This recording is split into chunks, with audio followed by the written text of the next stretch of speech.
Good morning to all of you. पिछली class में हमने बात किया था कि रिप्रोडक्शन बाय सीड्स।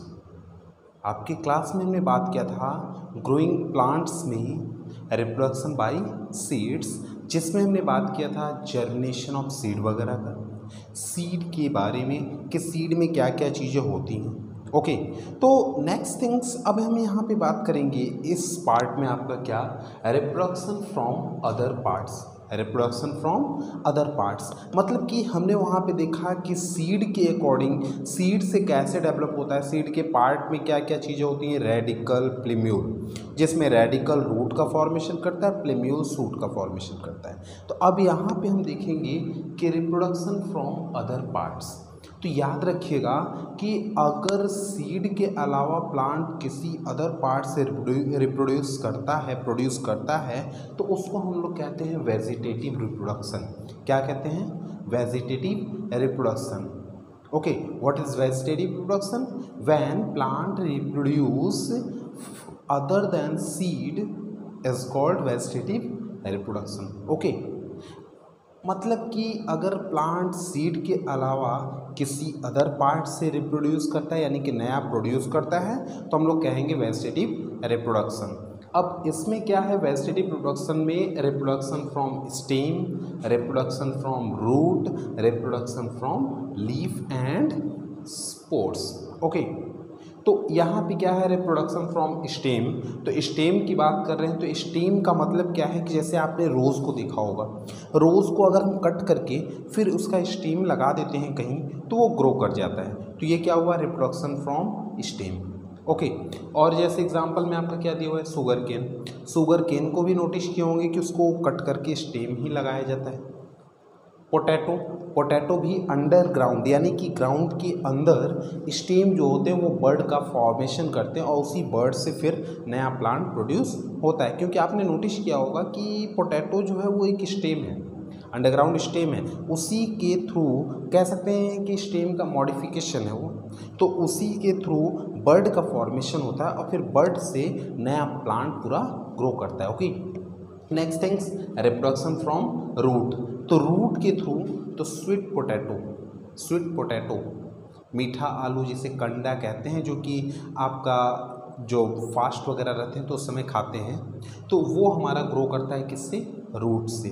और टर्निप, सलजम जानते हैं, रेडिस, मूली, और भी ऐसे हैं जैसे कह सकते हैं शुगर बीट वगैरह, चुकंदर वगैरह, तो वो भी किसके थ्रू रिप्रोडक्शन करते हैं, रूट के through.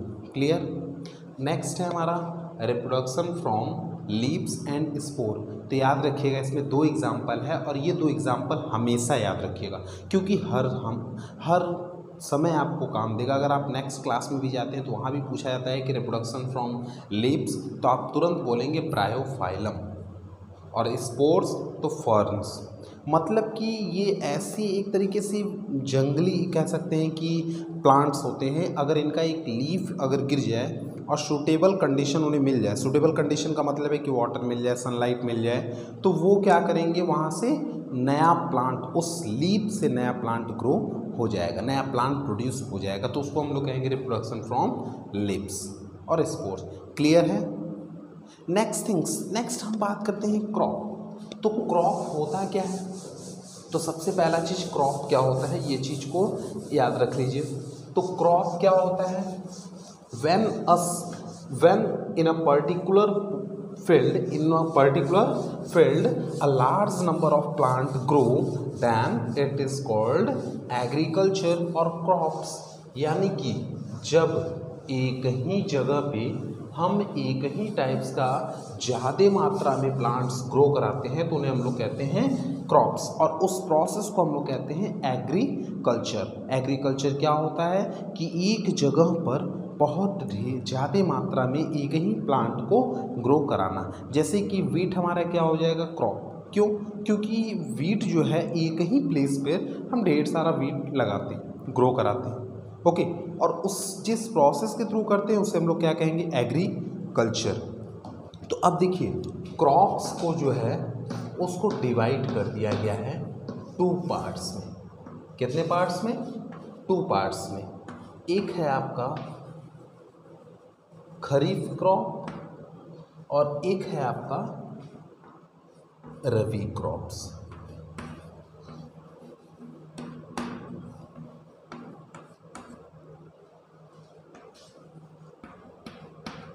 Kharif crop and rabi crops, clear है। तो खरीफ क्रॉप और रबी क्रॉप्स याद रखिएगा कि ये होता क्या है। एक को हम कहते हैं कि देखिए ये किसके बेसिस पर डिवाइड किया गया है,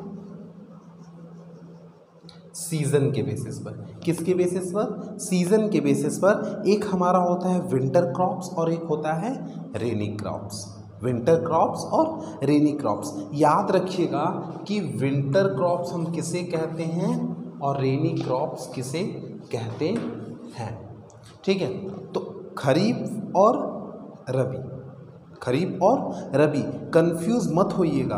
अभी जितना बताया गया वो आपको क्या बताया गया, वो बताया गया केवल reproduction from other parts of the plants. ये जो टू टाइप्स ऑफ क्रॉप्स हैं, विंटर क्रॉप्स और रेनी क्रॉप्स, इनके बारे में हम लोग नेक्स्ट क्लास में डिस्कस करेंगे। लेकिन अगर यहाँ तक में कोई प्रॉब्लम होती है तो उसे ज़रूर पूछिए और अपने उस क्वेश्चन को सॉल्व करिए, ठीक है। अगर कोई भी आपके अंदर क्वेरी है रिलेटेड टू दिस टॉपिक्स यानी कि रिप्रोडक्शन फ्रॉम अदर पार्ट्स, तो उससे ज़रूर पूछिए। और इस पोर्शन के बारे में हम लोग नेक्स्ट क्लास में बात करेंगे, यानी कि क्रॉप्स के टाइप्स के बारे में, खरीफ क्रॉप और रबी क्रॉप। तो सिंपल वर्ड में बस याद रखिएगा, एक विंटर क्रॉप होता है और एक हमारा रेनी क्रॉप्स होता है, मॉनसून क्रॉप्स भी बोलते हैं।